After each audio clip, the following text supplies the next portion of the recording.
Welcome to our presentation on BASICS, which stands for Brief Alcohol Screening in College Students.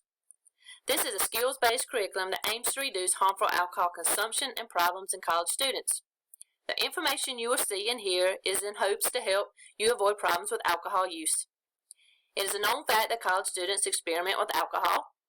This presentation is to help identify low-risk drinking choices, discuss myths of drinking, and share statistics. BASICS is a grant that was written to help college students evaluate their alcohol use. All the information that you share is confidential. There is no legal repercussions, so we ask that you be honest and help us obtain the information needed for this grant to continue. So we talk about standard drink size. Research shows standard drink size is a 12-ounce beer, 8 to 9 fluid ounces of malt liquor, a 5 fluid ounce glass of table wine, and 1.5 fluid ounce shot of 80 proof distilled spirits. So when we break down what a standard drink is, each standard drink you see has 6 ounces of pure alcohol. In the 5-ounce glass of wine, the 1 shot, and the 12-ounce beer. Then when you look at drink sizes of how restaurants pour beer, a 12-ounce can is 1 beer. Then you see 1.3 beers, and then you see the tall boy, which is 2 beers. So if you have 2 tall boys and you think you have 2 beers, you're actually having 4 beers. Same for wine. You see how each glass of wine holds different amounts. The first glass is 3 glasses of wine. So if you have 2 of those, then you're actually having 6 glasses of wine when you really think you're only having 2 glasses of wine. And same for mixed drinks. Long Island iced tea is 4 standard drinks, and a big margarita is 3 standard drinks. So if you're thinking you have 1 margarita, you're actually having 3 margaritas, and if you have 2 of those, you're having 6 margaritas.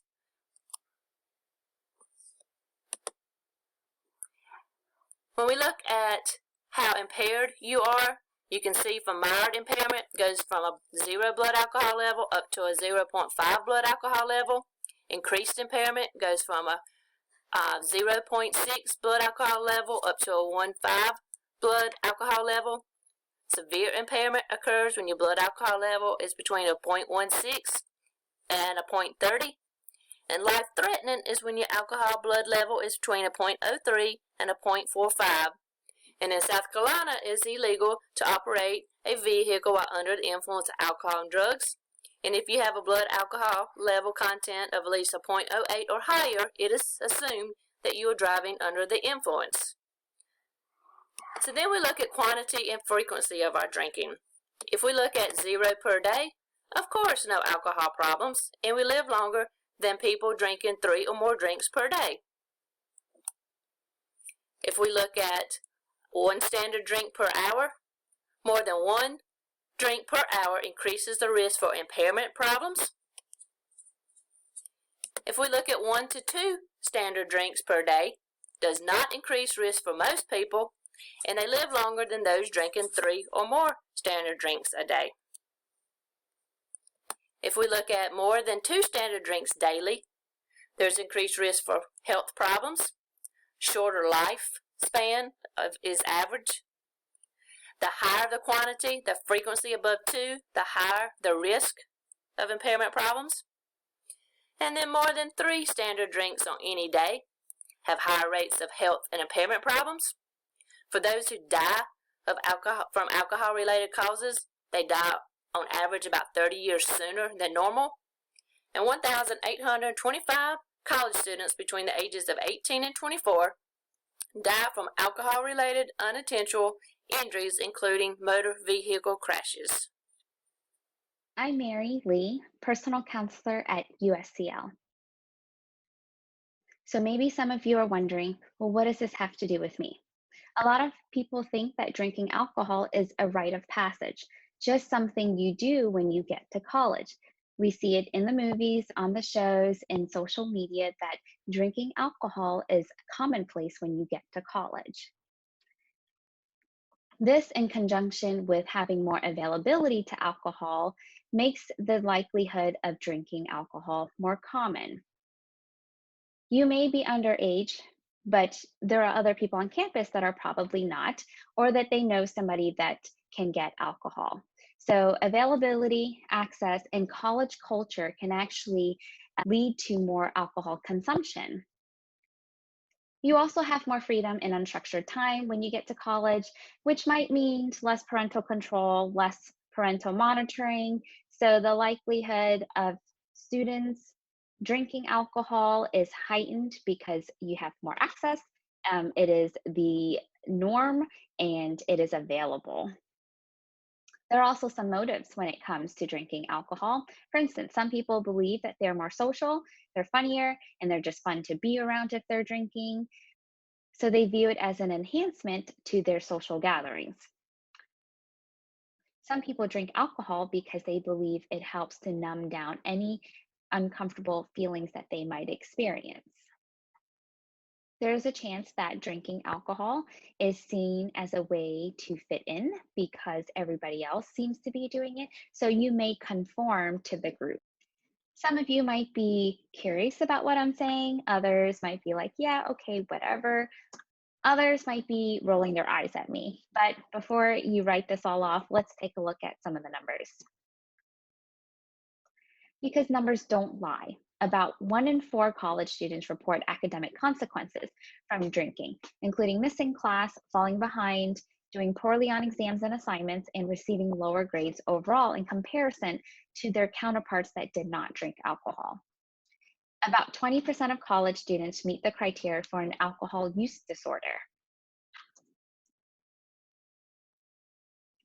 And according to a large study that looked at situations that occurred when college students ages between 18 and 24 drank, it showed that about 700,000 students between the ages of 18 and 24 were assaulted by another student who was drinking. 97,000 students reported to experience alcohol-related sexual assault or date rape. There were 1,500 deaths reported, and 37% of those students reported engaging in binge drinking. So when looking at these numbers, you can see that alcohol has and continues to make an impact on students' lives. Okay, let's take a look at a game called Mythbuster. Everybody has heard some myths about drinking alcohol. Here are 5 of the more common ones.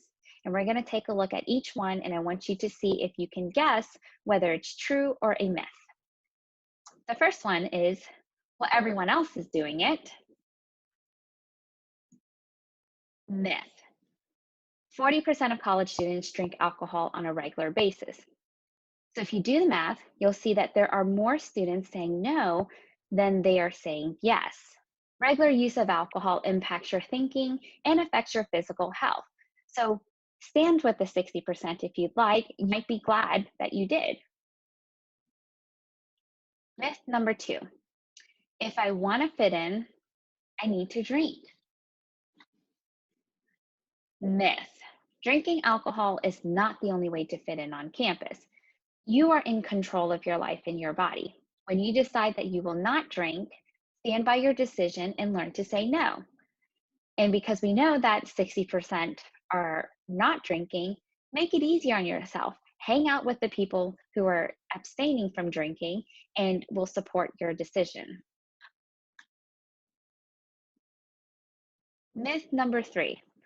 Well, it's okay if I drink. I can sober up quickly if I need to. That's a myth. It takes about 2 hours for the adult body to eliminate the alcohol content of a single drink. Nothing can speed up this process, not even coffee, a cold shower, or a loaf of bread, or whatever you've heard that will help you sober up. If you can remember this, then this could help you from getting into some serious situations where you could be driving impaired. Myth number 4. I'll be fine. I just need to learn to hold my liquor. That's a myth too. If you have to drink increasingly larger amounts of alcohol to get a buzz, then you are actually developing tolerance. And tolerance is a warning sign that you may be developing more serious problems with alcohol. Over time, this could put you at risk for alcohol use disorder. Last but not least, drinking is the same for everyone. You guessed it, that's a myth too. As with most things in life, different people react differently. There are many factors that affect a person's reaction to alcohol, including their body weight, metabolism, gender, and body chemistry.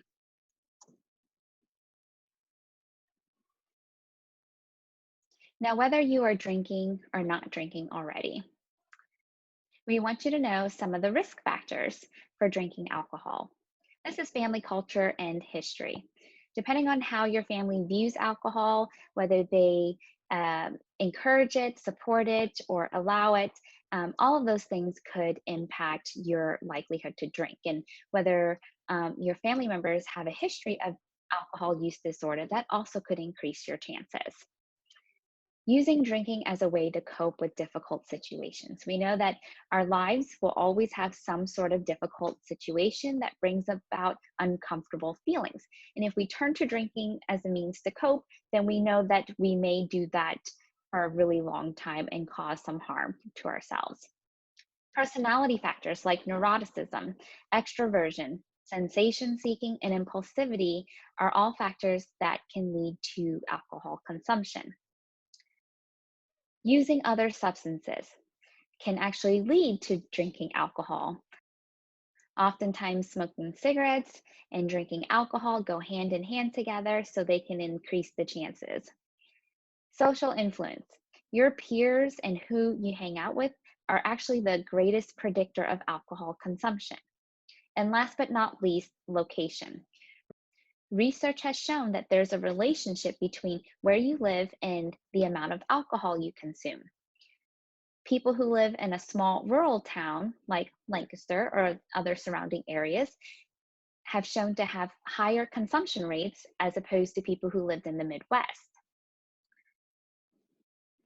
Some of the protective factors that could help you include religious and spiritual beliefs and your academic self-efficacy.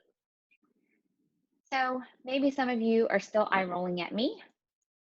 Others may feel a little bit sad or disheartened at this, or others are feeling worried and shocked. Have no fear because we have some tips for you. MAP, to safe drinking. M, measure and pour your own drinks, keeping in mind the standard drink size. A, alternate alcoholic and non-alcoholic beverages. P, pace yourself, 1 drink per hour.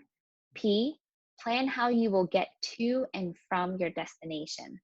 All of these 4 tips can help you practice safer drinking so that you are not caught in harm's way.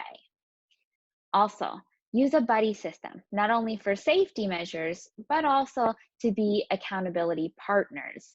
You can tell the other person how much you're going to drink, and the other person can do the same to you, and you guys can make sure you don't pass that limit when you're out. Eating beforehand and staying well hydrated will also help decrease the effects of alcohol, as well as avoiding mixing drinks and other substances. Carry condoms with you just in case, and if you can, drink at home. At least you'll be in the safety of your home and you don't have to worry about any external factors. Okay, so what now? Complete the survey, and then one of our team members will contact you for your follow-up meeting within 2 weeks to go over your results. If you have any questions, please contact Ashley or myself. Our emails are listed right there. Please remember, your survey responses are confidential. It is purely for research purposes and it is not reported to anyone. So regardless if you're underage or not and drinking, please be honest in your surveys. We aren't here to tell you to not drink. Our hope is that you'll make informed decisions and reduce any potential harm that could come your way. Thank you again for your participation and your time. Your engagement in these surveys will potentially help us save other people from harming themselves or others while they're drinking.